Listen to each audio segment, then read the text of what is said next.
Imagine I told you you could ride 10 kilometers further without hitting the wall, or taking minutes off your personal best without doing more training. Well, today I've got a proven system that will help you ride smoother, stronger, and smarter, and it will uncover any hidden inefficiencies that you have when you're riding. I've coached athletes for over a decade, and the one thing that stands out to me is that it's not just fitness that can lead to a plateau, it's also efficiency. So today we're using what I'm calling the focus room to do real-time adjustments while you're out on the ride, using 6 points that are proven to be costing you energy, power, and efficiency. And I'm doing all of it on one of the steepest climbs in Delhi, because nothing exposes your efficiency like a tough ascent. And I've even had to get the mountain bike out to do it. So right now, I'm focusing on being smooth up this ride, but it's a bit hard to explain. So let's step inside and I'll go over the 6 points and then you can check back with me before I get to the top of the climb. When the gradient kicks up, inefficiency isn't just annoying, it's costly. But what if I told you that a few small mid-ride tweaks could change everything? Cycling efficiency isn't just about fitness. It's about how well your body moves on the bike. Every wasted movement costs watts, increases fatigue, and slows you down. But here's the good news. Research shows that small adjustments can instantly improve power transfer, reduce strain, and keep you riding stronger for longer. Biomechanics studies show that efficiency comes from proper positioning, relaxation, and small form corrections, not just raw strength. And that's where the focus room comes in. This system isn't just a personal checklist. It's built on decades of research into biomechanics, aerodynamics, and endurance sports science. By running through the 6 points, you're making the efficiency adjustments that will make you faster with less effort. As I climb, I'm running through this checklist in real time, using it anytime I feel like that I'm straining or I'm getting overwhelmed by the effort. I take a breath and I reset. It's quick and it's easy to do, and look, you may be doing these things already, but to really understand why each point matters and give you some tools when you find something that's off, let's break it down. First up, feet. Am I keeping constant pressure on the pedals, or am I letting the downstroke do the work?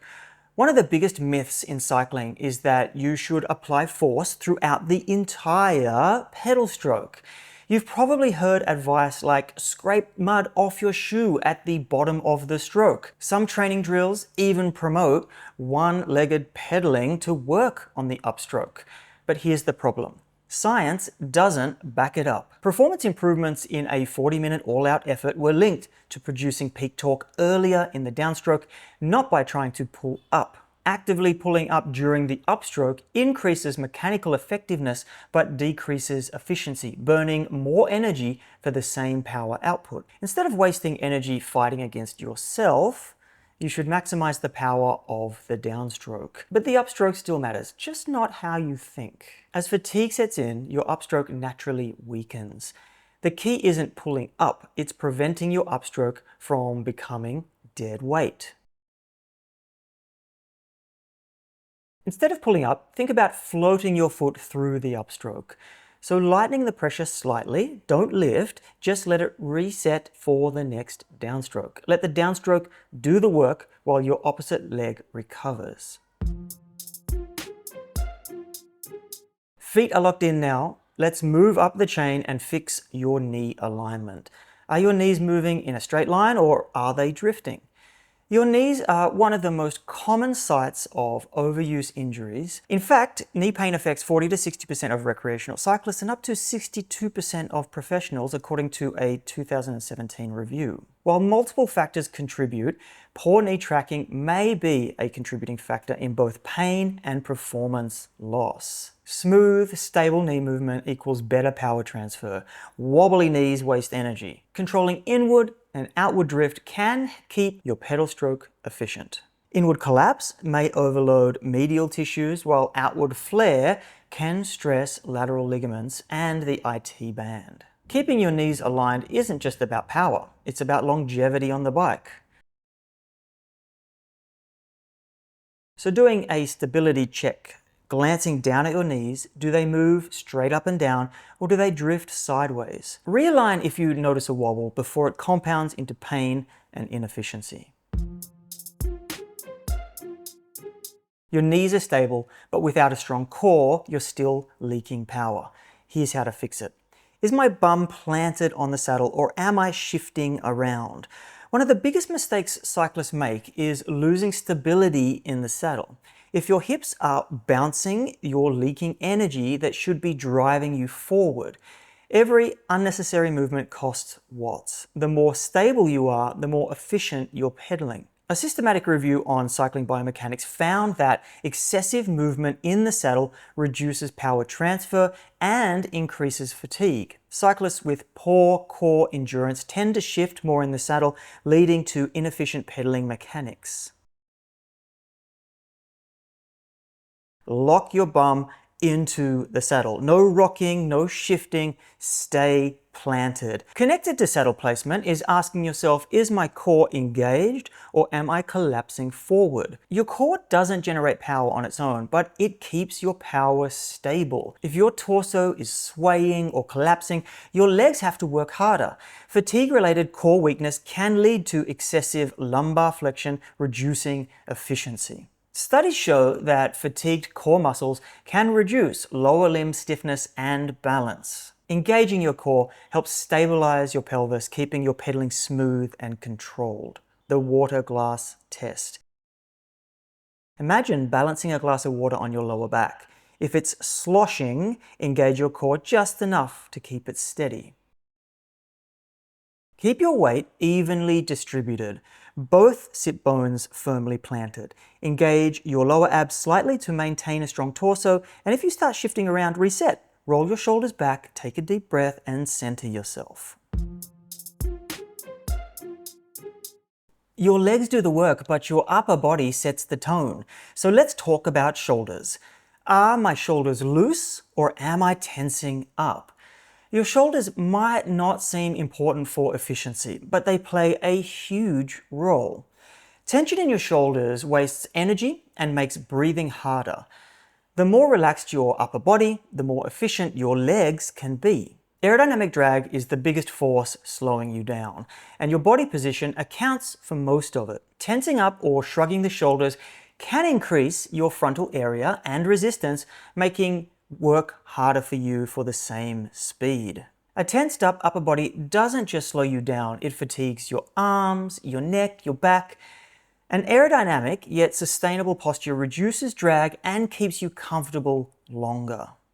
Studies show that riders who stay relaxed maintain power output longer than those who stay rigid. Yes, a lower torso position reduces drag, but if it's too aggressive, you'll burn out early. Finding the right balance between aerodynamics and endurance is key. Keep a slight bend in your elbows, locked arms equals more tension. When you feel tension in your shoulders, take a deep breath and exhale tension out of your shoulders.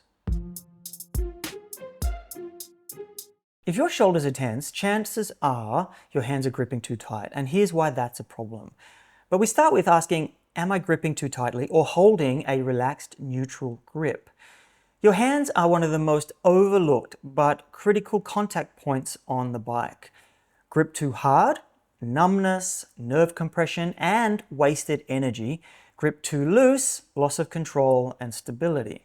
Cyclists who frequently changed hand positions reduced pressure by 28% and experienced less numbness and tingling. Padded gloves and thicker bar tape help reduce nerve compression, improving circulation over long rides. Changing hand positions improves muscle activation and control, especially in high-intensity efforts like sprints.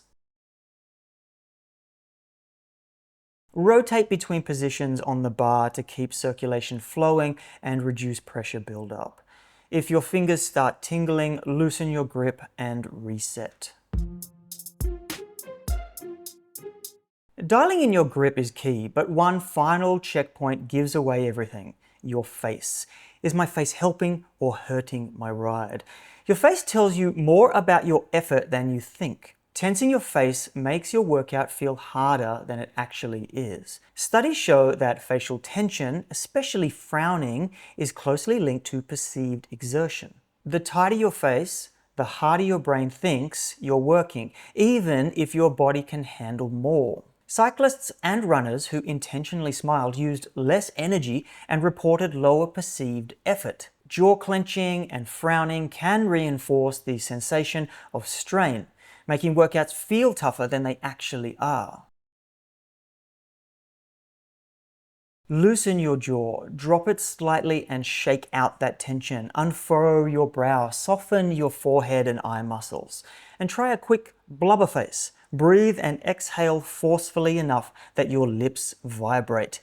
It looks ridiculous, but it works instantly. By keeping your face relaxed, you're not just easing tension, you're hacking your brain's perception of effort. And that means less wasted energy, more efficiency, and a smoother ride when it counts. So next time you're grinding up a climb, ask yourself, am I frowning my way to fatigue or smiling my way to speed? All right, so as I'm writing this, I'm thinking feet, power, knees, bum, hands, shoulders, face. And again, it can kind of become a bit of a mantra actually. So feet, knees, bum, core, hands, shoulders, face.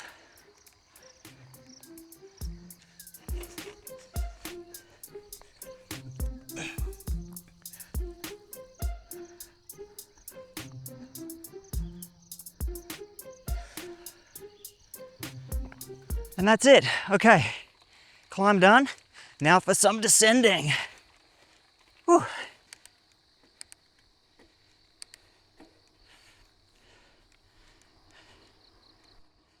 But here's the thing. Efficiency isn't just about what you do right. It's also about avoiding what slows you down. And most cyclists, they're making mistakes that are costing them serious speed. Before your next ride, make sure you're not one of them. Watch this next. Excuse me, guys. Thanks.